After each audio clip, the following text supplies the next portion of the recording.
한강 제목은 치숙이고 바보 같은 아저씨 뭐 이런 뜻이야. 정확히 얘기하면 공모부거든. 공모부. 여기 나는 일제강점기에 일제에 협력하는, 즉 현실에 순응하는 인물로 나와. 순순히 응한다 그런 얘기야. 그리고 반대되는 게 작은아버지, 바보 같은 작은아버지가 치숙이니까. 이 사람은 사회주의 운동하고 감옥에 들락거리고 첩까지 얻어. 첩, 다른 부위. 그런데 원래 본처인 고모는 그런 고모부를 극진히 모신다. 봉건적 연상이라고 생각하면 돼. 여기 지금 내가 막 떠드는 건 1인칭 주인공 시점. 나하고 여기서 이름이 있지. 이름. 나의 이름이 뭐냐면 승일이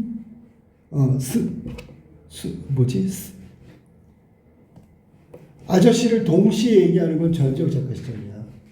자, 일단 일제강점기의 조선인이 어떻게 살아야 되는지, 바르게 사는 게 뭔지에 대한 얘기인데, 이 글을 읽고 나면 풍자의 대상은 바로 나다. 나.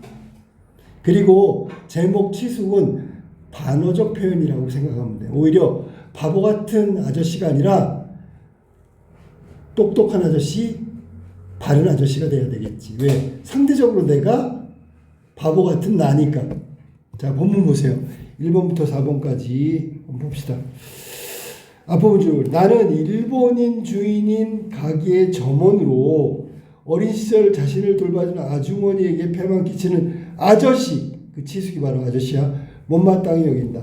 사회주의 운동을 하다가 감옥에서 병에 걸려 온 아저씨는 아주머니의 정성스러운 간호로 병세가 호전되었지만 여전히 집에만 머물러 있다. 그리고 결국 가정 살림 이거는 다 그 아줌마가 다 하는 거야. 아주머니를 고생시킨 아저씨를 보면서 나는 그렇게 살면 안 된다. 사회주의 운동하면 안 된다. 이렇게 불만이지. 그리고 바보같이 삶을 살아가고 있다고 이야기하고 있는 게 나의 입장이란 말이야. 채만식 소설은 원래 판소리계 소설하고 비슷하게 대화 많이 나오고 비속어 많이 나오고 풍자하고 막 그런 특징을 갖고 있는 거야. 제목이 반어라고 얘기했어. 풍자의 대상은 나라고 얘기했어. 본문 보세요. 자, 얘 불렀어. 얘야 그랬더니 네, 사람이란 것은 누구를 물러나고 말이야. 누구를 막론하고 아첨하는 것 같이 더러운 게 없느니라. 아첨이요? 저 위로는 제왕, 밑으로는 거린, 그 모든 사람이 위선, 시방은 지금이야. 이 제도의 이 세상에서 말이다. 그러니까 이 제도, 이 세상에서 위건, 아래건, 아첨하는 건 안 된다. 제가끔 제 분수대로 살아가는 데 있어서 말이다. 제 개성을 속여가면서, 이 제 개성이라는 건 본성이라고 해도 되겠지. 가면서 거정 생활에다가 아첨하는 것 같이 더러운 것이 없고, 이것은 나에 대한 얘기를 하고 있는 거야. 너가 지금 일본인한테 아첨하고 살고 있다. 뭐 이런 얘기를 하는 거지. 그런 사람같이 가련하고 불쌍한 사람도 없느니라. 사람이란 건 밥 두 그릇이 하필 밥 한 그릇보다 더 배부른 건 아니니까. 더 부자로 사는 게 목적이 돼서는 안 되는 거니까.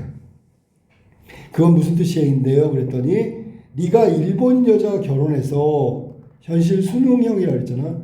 성명까지 갈고 창씨개명 모든 생활법도를 일본화하겠다는 말이다. 그거는 일본인에게 아부 떠는 거 아니냐? 너무나 지나치게 협력하는 거 아니냐? 네, 그게 좋잖아요. 그것이 말이다. 진실로 깊은 교양이나 어진 지혜의 판단에서 우러나온 거야. 이 말은 정말 신중하게 여러 가지로 생각해서 그게 합당하고 바람직하다라는 판단에 의해서 결정됐다면 그거는 인정해 줄 수가 있지만 그도 모를 일이겠지. 자, 봐봐라. 그렇게 했다면 인정할 수도 있지. 하지만 너는 깊은 교양이나 어진 지혜를 바탕으로 판단한 게 아니잖아. 그러니까 너는 인정할 필요가 없다. 너의 선택은. 자, 그렇지만 나는 봄에 네가 그런다는 것은 다른 뜻으로 그러는 것 같아. 자, 요 다른 뜻.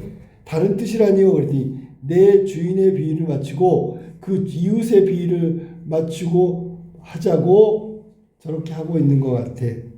그러니까 일본인을 내 비유를 맞춘다는 거지. 그야 물론이죠. 다이쇼의 신용을 받아 이봐. 신용이라는 건 신뢰, 믿음. 이웃 내지인들, 자 내지인은 일본이냐? 자 그 다음에 좋게 지내야죠. 그래야 할 게 아니겠어요. 이게 지금 내가 일본 사람들과 친하게 되는 이유를 설명한 거야. 어차피 조선이나 일본이나 하나니까. 그리고 일본인 내지인이라고 불렀는데 내지인들하고 친해야 될 거 아닙니까? 그래야 그들의 신뢰를 얻지요. 아저씨도 아직도 세상 물정을 모르시오. 나이는 나보다 많고 대학교 공부까지 했어도 일찌감치 고생살이를 한 나만큼 세상 물정을 모릅니다. 보통학교, 옛날에 서학교 보통학교 4학년 다니다 말았대. 시방 어느 세상인데 이 어느 세상이 뭐야? 일제강점기란 말이야. 내가 어렸을 때부터 고생살이를 해서 세상이 어떻게 돌아가는 건 다 알아요. 지금은 일제강점기고 일본인이 주인이야. 그러면 걔네들한테 아부떨어야지. 그들의 비위를 맞춰야지. 내지인들의 신용을 얻어야지. 이게 내 태도란 말이야. 자, 얘야, 네, 네가 방금 세상 물정이라 그랬지. 네, 앞길이 환하에 튀었다고 그랬지. 아니란 얘기지. 환갑까지 10만 원 모은다 그랬지. 지금 내가 한 말 지금 다 얘기하는 거지. 네가 말하는 세상 물정하고 내가 말하는 세상 물정하고 내용이 다르기도 하지만 전혀 생각하는 가치관이나 세계관이 달라. 세상 물정이라는 건 말이야. 그야말로 그리 만만한 게 아니란다. 네가 일본 사람들 비위 맞춰서 신뢰 얻고 잘 산다고 그게 다 이루어지는 건 아니다. 세상 물정은 그렇게 만만한 게 아니다. 그랬더니 아니 일본 사람한테 비위 맞춰서 잘 살면 됐지. 만만한 게 아니라니요. 라고 얘기한 거 반문한 거예요. 사람이란 건 제 아무리 날뛰어도 너처럼 일본 사람들한테 비위 맞춰도 이 세상에 형적 없이 그러나 세차게 쭉 흘러가는 힘. 이게 뭘까? 대세지 대세. 기운. 뭐 쉽게 얘기하면 운명 같은 거지. 그게 말하자면 세상 물정이야. 그러니까 아저씨가 생각하는 세상 물정은 순리란 말이야. 뭔가 있단 말이야. 눈에 보이지 않는 큰 힘. 결국 그것이 지배하에서 그것을 따라가지 별 수 없다는 거다. 그러면 가만히 생각해 보니까 사회주의 운동했는데 일제강점기도 사회주의 운동을 했다는 건 일제강점기가 영원히 된다는 게 아니야. 이거 이제 그 일제도 망하고 조선은 독립을 할 거야. 이게 대세고 기운이고 큰 힘이라고. 이게 아저씨가 생각하는 세상 물정, 세상의 흐름이라고. 그랬더니 이해를 못하니까 또 내라고 얘기하잖아. 대화가 안 돼. 쉽게 말하면 계획이나 기회를 아무리 억지로 만들어 놓아도 너처럼 일본 사람들의 신뢰를 얻고 일본 사람이 편들고 뭐 돈을 받고 이래도 결과는 뜻대로 안 된단 말이야. 네가 얘기했던 것 같이 환갑까지 10만 원 모을 수도 없고 앞길이 환하게 튀지도 않을 수도 있다. 그런 얘기를 한 거야. 젠장 아저씨도 요전 낑구라는 잡지에도 보니까 나폴레옹이라는 서양의 영웅이 그랬답니다. 기회는 제가 만든다고. 그리고 불가능이란 말은 바보 사전에서나 찾을 글자라고요. 라고 잡지 속에 나와 있는 내용을 얘기하면서 나폴레옹이 그렇게 얘기했다는 거야. 운명이 어디 있어요? 아저씨가 말하는 운명 없어요. 그건 내가 찾는 거라. 그 다음에 불가능한 말? 어떤 기세, 커다란 흐름에 간다는 그 말, 그거는 바보 사전에서 찾아야죠. 아, 자꾸 계획하고 기회를 만들어내고 해서 이게 지금 내 생각이란 말이야. 분투 노력해 나가면 세상 일이 안 되는 일이 어디 있나요? 없죠. 한 번 실패하든 갑절 2배의 용기를 가지고 다시 일어서지요. 7.8기 7번 쓰러지면 8번 일어나는 거 이거 모르시오? 자, 이게 세상 물정을 바라본 두 사람의 현격한 차이란 말이야. 나폴레옹도 세상 물정에 순응할 때는 성공했어도 그것을 거스리다 실패했더란다. 자, 그러니까 나폴레옹이 아무리 불가능을 기회로 만들고 분투 노력했다고 하더라도 대세는 거스릴 수가 없다. 너는 7.8기에서 성공한 몇 사람만 봤지 8번 일어났다가 9번째 가서 영영 쓰러지고 다시 일어나지 못한 숱한 사람이 있다는 건 넌 아직 모르지. 그래도 두고 보시오. 나는 천하에도 없는 그 성공이라는 걸 하고 말 테니까. 부자 되는 거야 얘는. 아저씨는 그래도 더구나 못 써요. 일해 보기도 전에 안 될 줄로 낙심 먼저 하고. 그러니까 아저씨는 더 잘못된 게 그거라고. 도전도 안 해보고 노력도 안 해보고 무조건 안 될 거라고 생각하는 거. 이거 잘못했다.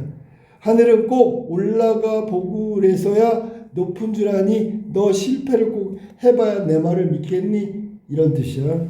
원 마지막 가서는 할 소리가 없으니까 동에도 닿지 않는 비유를 말도 안 되는 택도 없는 거 갖다가 둘러대는 걸 보아 그게 어디 당한 말인가 마땅한 말인가 아니지요. 안 올라가 보면 뭐 하늘 높은 줄을 모를 천하 멍텅구리도 있을까. 그럼 결국은 실패도 올라가는 게 맞다라는 얘기를 하고 아저씨는 꼭 올라가서 실패를 경험해 봐야지 알겠느냐. 너가 지금 하는 거는 실패다.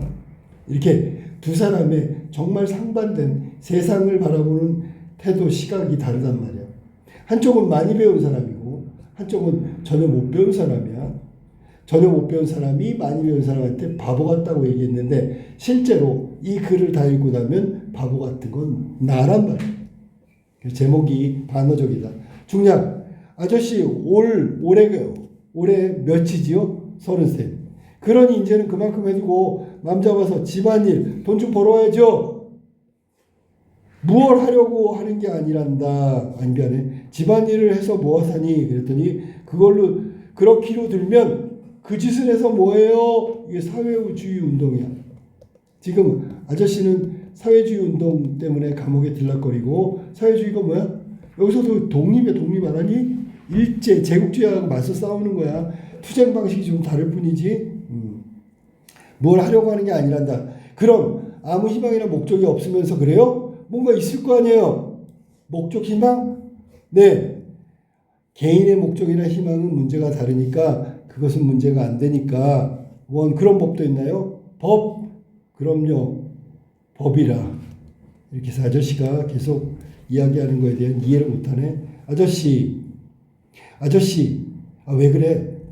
아주머니가 고맙지 않습니까? 자, 아주머니가 옥바라지하고 아저씨가 첩을 얻었는데도 아내의 도리를 다한다고 하고 경제 활동을 해서 집안의 살림을 책임지는 게 아주머니였거든. 그러니까 내 입장에서 본다면 아저씨가 할 일을 아주머니가 한 거야. 그러니까 아주머니 고생시키니까 왜냐면 어렸을 때 자기 키워줬으니까 또 고맙지 않습니까? 그랬더니 고맙지. 불쌍하지 않나요?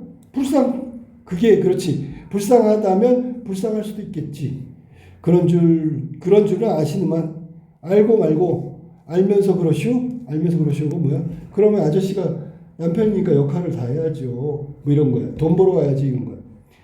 고생을 낙으로 그 쓰라린 맛을 씹고 하면서 그것에서 단맛을 알아내는 사람도 있느니라.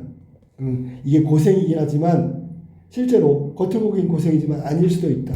사람도 있는 게 아니라 사람마다 무슨 일이고 진정과 정신을 꼽아 거기다가 쓰면 진심을 다하면 그렇게 된다. 어떻게 된다? 고생을 씹고 쓰라린 맛인 줄 알았지만 단맛을 알아낼 수도 있다. 그런 얘기야. 그러니까 그쯤 되면 그때는 고생이 오히려 행복하고 즐거운 낙이지. 너희 아주머니만 두고 보더라도 고생이면서 고생이 아니고 고생하는 게 낙이란다. 그러니까 자기 남편을 돌보고 그 집안 살림을 다 책임지고 이런 것들을 고생이라고 생각 안 한다는 얘기지. 거기서 뭔가 의미와 보람을 느낀다. 그렇게 얘기한 거야. 우리가 봐도 좀 약간 좀 한심한 부분이 없지 않아 있는데 이게 지금 개인적으로 룸펜처럼 많이 배우고 놀고 먹는 그런 룸펜 같은 지식인이 아니고 사회주의 운동을 하고 뭔가 목적과 그 현실의 어떤 방향이 있단 말이야. 그러니까 무조건 바보 같다 한심하다고 할 수는 없는 거죠. 자, 그렇다고 아저씨는 그걸 다행이라고만 여기시오? 아니지. 그러거들랑 아저씨도 아주머니한테 은공을 덜어는 가끔은 갚은 게 옳은 게 아닙니까? 글쎄, 은공은 모르는 건 아니지만, 그러니 이제 병이나 확실히 다 나으신 뒤에 낳건, 그러니까 지금 아프니까 그런데 다 낳게 되면, 그랬더니 바빠서 나 지금 할 일이 있는데, 글쎄 이 한다는 소리 좀 보시죠. 시침이 뚝 따고 누워서 바쁘대. 지금 한다는 소리가 뭐야? 지금 핑계 대는 거 아니야. 누워 있는데 뭐가 바빠? 사람 속 차릴 여망이 없지요. 그저 어디로 대나 손톱만 치도 쓸모도 없고요.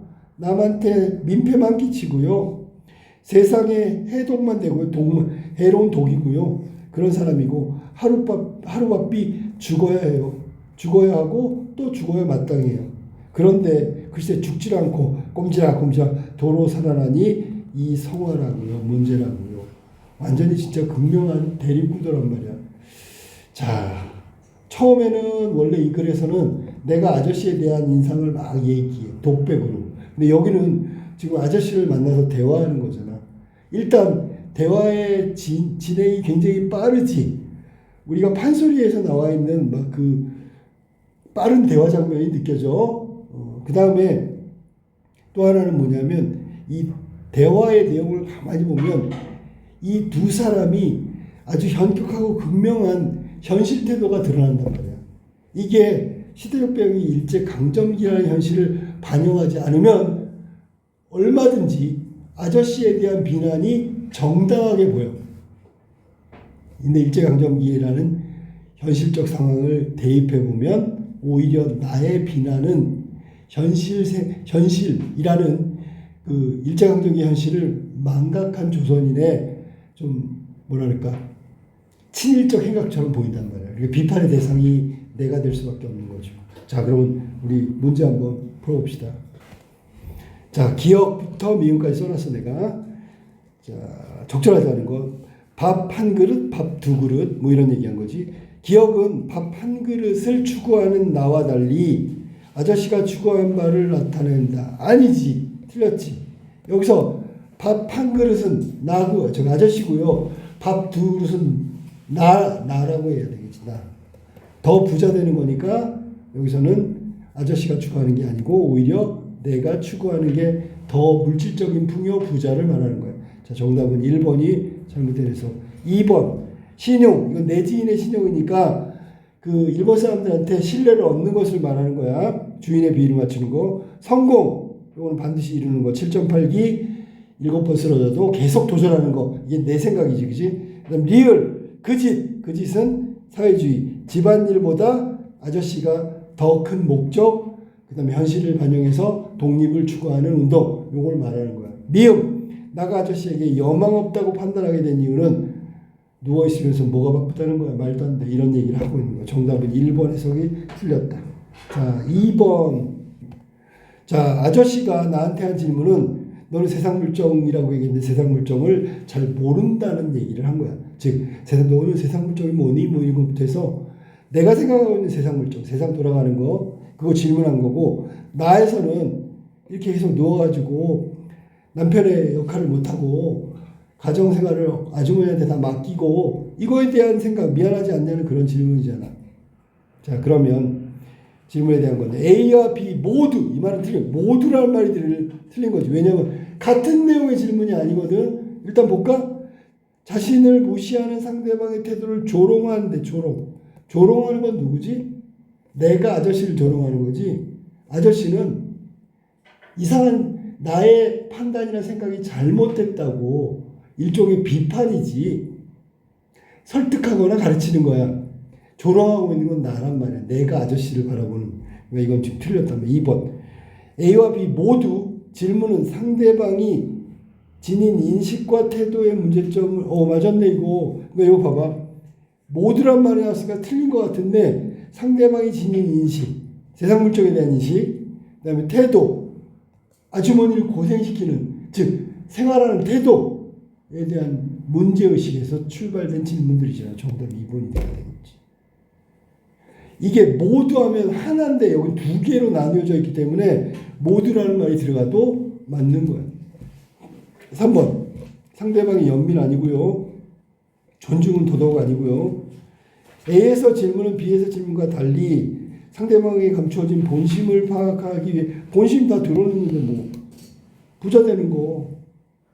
자, 그 다음 B에서의 질문은 A의 질문과 달리 자신에 대한 상대방의 지적이 부당한 것이 아니요 상대방의 태도에 대해서 지적하고 있는 거예요. 3번으로 갑시다. 세상 물정과 나폴레옹을 바탕으로 인물을 이해한 내용으로 가장 적정한 거. 자, 지금 개인적인 어떤 그런 내용보다 더 중요한 거, 세상 물정이라는 거. 자, 그럼 봅시다. 1번. 아저씨는 나에게 나폴레옹처럼 도전정신을 지녀야. 틀렸죠? 나폴레옹처럼 도전정신은 내가 갖고 있는 거고, 쓰러져도 일어나야 된다고 했잖아. 세상 물정을 알 수 있다고 아저씨가 강조한 거는 나폴레옹처럼 도전정신을 갖는 게 아니고 2번. 아저씨는 내가 나폴레옹의 삶 중에 일면만을 보고 7번 쓰러져도 8번 일어나는 거. 이게 중요한 거 아닙니까? 그랬더니 너는 이 8번째 일어나서 완전히 꼬꾸라지는 거 그거는 모르기 때문에 하는 말이다. 즉 7번 쓰러졌다 8번 일어나서 성공하는 것만 봤어. 그 이후에 실패하는 게 더 많아 이놈아 라는 얘기를 하면서 너 생각이 잘못됐다고 비판하고 있는 거지. 아까도 얘기했지만 비판이야 비판. 바로잡으려고 하는 거야. 근데 내가 말을 안 듣지. 그 다음에 3번. 아저씨는 나에게 세상 물정이 변했다고 믿었던 나폴레옹처럼 살아서는 안 돼. 이 말도 안 돼. 나폴레옹 안 되는 역사라고. 세상 물정이 변한다고 믿었던 나에게 세상 물정이 변한다고 믿었던 이런 거는 내용 확인할 수가 없는데 나폴레옹이 무슨 세상 물정이 변했다고 해?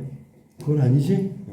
4번. 아저씨는 나에게 세상 물정에 순응하려고 한 나폴레옹. 이건 순응이 아니라 나폴레옹은 도전하는 거지. 그러면 요거는 나에게 세상 물정에 순응한다는 게 틀렸고 나폴레옹은 오히려 내가 추구하는 인물형이니까. 그다음에 아저씨는 나가 나폴레옹처럼 세상 물정을 지배한다며 벌써 틀렸지. 오만함을 버려야 된다는 걸 강조하는 게 아니다. 두 번째가 정답이 2번.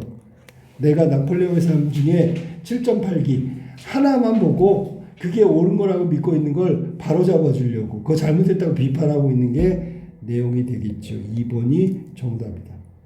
자, 4번 가볼까? 보기를 참고하여 윗글을 감상한 거다. 이 작품은 치수군, 어리석은 아저씨란 뜻이고 나의 부정적인 인식, 누구 아저씨에 대한 나가 비판한 아저씨는 사적 이익보다 공적 가치를 중시하는 삶을 살려 하지만 정작 자기 이상을 추구하느라 가족을 돌보지 않은 무능력하고 무책임한 인물이다. 그런데 비판의 주체인 나는 올바른 사회의 의식이 결여된 무지의 인물, 현실 순응적이다 라고 했지. 개인의 영달을 위해 일제치하 현실에 순응하는 인물, 이런 점에서 아저씨와 나는 모두 작가가 생각했을 때 부정적으로 인식하는 당대인을 상징한다. 이건 좀 확대했네, 그지? 굳이 여기서는 비판의 대상, 풍자의 대상은 난데 아저씨도 비판해 보세요. 아저씨의 잘못된 점은 뭐라고? 가족을 돌보지 않는 거, 무책임한 거 이렇게 비판할 수 있다라고 얘기한 거야. 자, 그러면 틀린 것을 해볼까? 아저씨가 제 개성을 속여가며 이렇게 생각하는 거 더러운 것이다. 즉 개성은 정식적인 것 같이 아까도 얘기했지만 개성이라는 게 본성이라는 얘기를 하고 있어. 정치적 가치. 맞았고요. 2번. 나가 일본 여자가 결혼하고 이름까지 바꿨어. 모든 걸 일본화한 거, 아첨하는 거, 개인의 영달을 위한 거고 일제강점기 현실을 보았을 때는 적극적으로 일제에 순응하는 그런 모습을라고 해석할 수 있겠죠. 그다음에 아저씨가 계획이나 기회를 아무리 억지로 만들어 놓아도 결과는 뜻대로 안 된다라고 말한 것은 나의 노력이 무의미한 일이 될 수 있다. 내가 노력한 거 결과가 안 좋을 수도 있다. 지금처럼 이런 뜻이 되겠지. 4번. 아저씨가 자기 아내의 고생이 고생이면서 고생이 아니고 고생하는 게 낙이라고 생각하는 것에서 그가 자신의 경제적 무능력을 당대 사회 탓으로 돌리는 게 아니죠. 무책임하게 회피하는 게 아니죠. 그럴 수도 있다라는 얘기야. 알았니? 그리고 일제강점기 당대 현실로 하는 게 아니고 여기서는 아저씨가 나 자기 때문에 고생한다. 그건 안다. 근데 고생도 어떻게 보면 그 고생하는 사람이 낙이라고 생각할 수도 있다. 그런 얘기야. 그래서 내가 고생시키는 게 시대 때문이야. 이렇게 핑계댄 것도 없고요. 그것 때문에 무능함과 무책임을 회피하려는 목적도 아니다라는 얘기. 알겠지? 정답은 4번 해석이 틀렸죠. 5번. 나가 죽어서 마땅해요. 죽으라고. 그리고 나서 도로 살아나서 성아 나한테 잔소리하고 이렇게 하는 걸 보니까 아저씨를 가정과 사회에 격리시켜야 될 부정적인 인물로 인식하기 때문에 죽어야 된다. 그래갖고 아주머니가 덜 고생한다. 라고 얘기한 거야. 알았니? 자, 정답은 4번이고 4번 해석은 무책임 무능함을 회피하는 거라기보다는 인정하고 있다는 점. 시대적 탓으로 돌리고 있다. 이것도 잘못된 해석이라고 봐야 되겠죠. 이게 바보 같은 아저씨 치수의 내용이었다.